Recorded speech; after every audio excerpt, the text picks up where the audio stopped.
بیرون. شلوغه؟ آره خیلی. راست میگی؟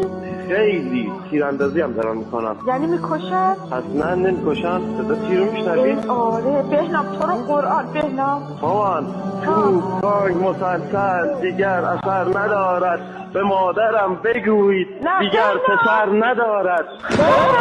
داد میزنی سپر من کجایی بابا؟ سپر بابا کجایی بابا؟ بابا تو برو من بیام والی بابا، والی بابا برو من بیام. ما همه با هم هستیم.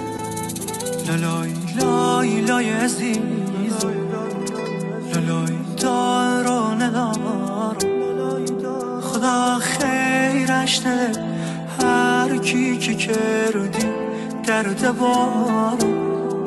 لالای شیرین زبون، خدا دردت و جون و زندت ری نداشتم بل سر مردت بخون.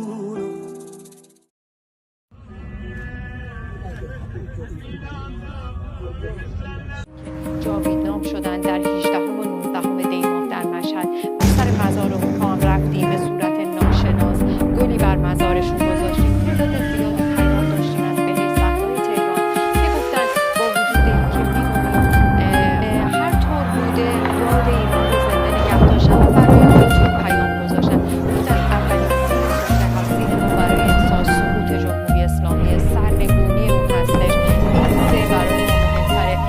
برای ما مهمه که اسم جاویدناممون داخلش هست. عکس‌ها رو